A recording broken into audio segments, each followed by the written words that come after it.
Pemirsa, Kepala Badan Meteorologi, Klimatologi, dan Geofisika atau BMKG Dwi Korita Karnawati menyebut sebagian besar wilayah Indonesia, termasuk Jabodetabek, masih dalam puncak musim penghujan. Kondisi ini diperkirakan terjadi hingga awal Maret 2021. Jadi sesuai dengan prediksi BMKG, selama 2 hari terakhir, yaitu tanggal 18 hingga 19 Februari tahun 2021, wilayah Jabodetabek diguyur hujan secara merata. Jadi kita waspada hari ini, kesimpulannya, hari ini kita masih harus waspada. Ya. Kemudian waspada berikutnya tanggal 23 dan tanggal 24. Itu yang perlu kami tekankan. Nah, jadi itu untuk kondisi Jabodetabek, dan berikutnya untuk kondisi seluruh wilayah Indonesia potensi sepekan ke depan. Jadi dalam sepekan ke depan BMKG memprediksi masih dapat terjadi atau masih terjadi potensi hujan dengan intensitas lebat, bahkan disertai kilat petir dan angin kencang. Hampir merata di seluruh wilayah Indonesia dalam sepekan ke depan. Di mana saja, ini mulai dari Aceh sampai Papua. Ada di sini tercatat 28 provinsi. Ya, Badan Meteorologi, Klimatologi, dan Geofisika atau BMKG memprediksi Jabodetabek masih akan diguyur hujan deras hingga beberapa hari ke depan.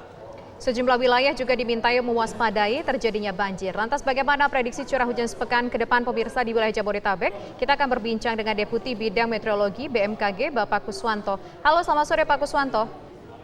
Selamat sore Tisa dan Mas Alfat. Ya, Pak Kuswanto, kita ingin tahu, ini tadi Dwi Korita menyatakan bahwa tanggal 23 dan 24 akan terjadi hujan dengan intensitas yang cukup tinggi. Apakah itu secara keseluruhan di Jabodetabek atau mungkin ada daerah-daerah tertentu yang curah hujannya akan lebih tinggi di Jabodetabek, Pak?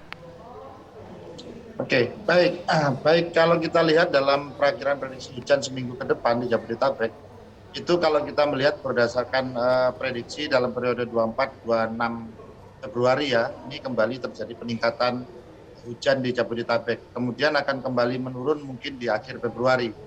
Nah, potensi hujan yang terjadi pada tanggal 24-26 Februari itu intensitasnya sedang lebat dan dapat disertai kilat petir yang umumnya terjadi pada malam hingga pagi hari.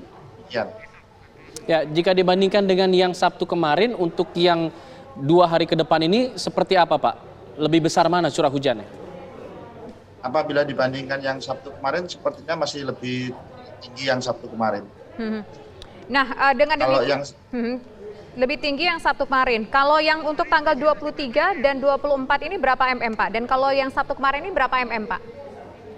Kalau kita melihat ya, kalau Sabtu kemarin ya kita melihat pada waktu terjadi intensitas yang tertinggi itu terjadi di Pasar Minggu, itu sekitar 226 mm per hari.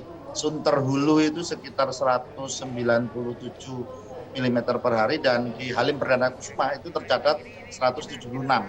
Sedangkan yang untuk saat ini diperkirakan yang tanggal 24-26 itu hanya di atas 50 mm per hari. Namun ada perbedaan ya, kalau kemarin pada Sabtu itu adalah memanjangnya curah hujannya itu dari barat ke timur ya, artinya Tangerang, Pasar Minggu, kemudian Halim.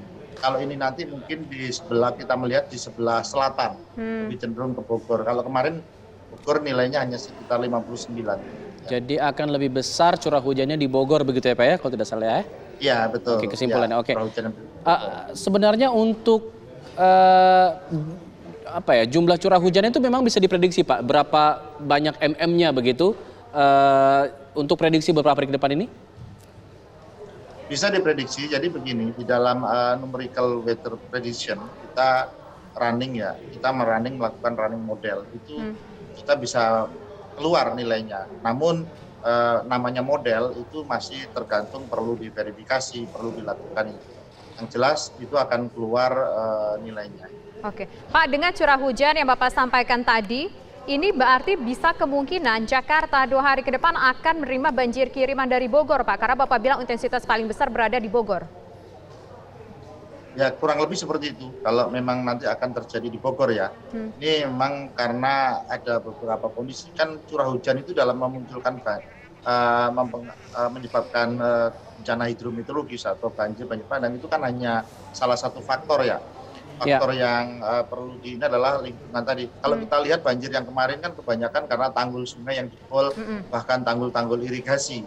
Namun kita lihat yang kalau kita lihat paling kasih dengan Tangerang yang parah. Sekarang mungkin di DKI Jakarta sendiri juga sudah surut.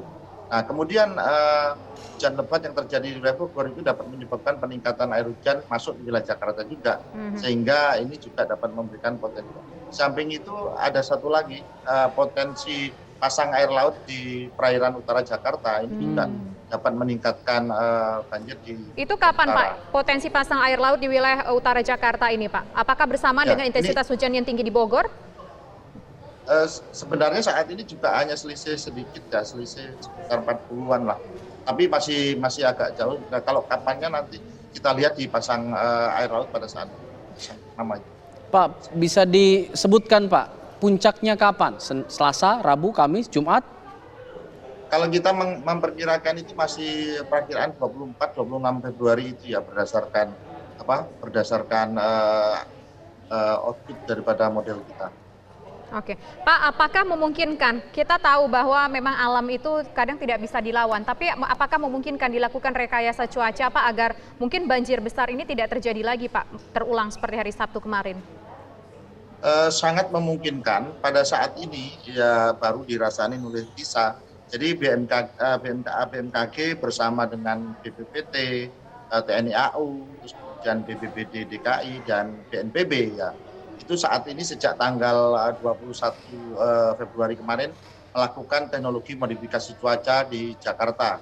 Khususnya yaitu untuk mengurangi intensitas hujan yang berpotensi turun di Jakarta. Jadi curah hujan yang ada itu dengan potensi pertumbuhan awan dijatuhkan di wilayah perairan. Jadi sebelum masuk ke Jakarta itu dijatuhkan di perairan, sehingga dengan adanya seperti ini akan dapat mengurangi. Dan ini masih berjalan, hari ini pun juga. Kalau kemarin dilakukan satu sorti dengan target di wilayah perairan Tangerang, kemudian Kerawang dan sebagainya. Itu yang wilayah perairan bagi utara Jakarta. Baik, dan terima ini kasih. masih berlangsung. Oke. Kita berharap agar rekayasa cuaca tersebut bisa memberikan dampak baik ya kepada curah hujan sehingga curah hujan tidak terlalu tinggi di hari-hari yang diprediksikan akan tinggi. Kesungguhan pemerintah. Baik. Terima kasih Pak Kuswanto. Kita akan lihat seperti apa penanganannya di tanggal 24 dan 26 yang curahnya cukup tinggi ya.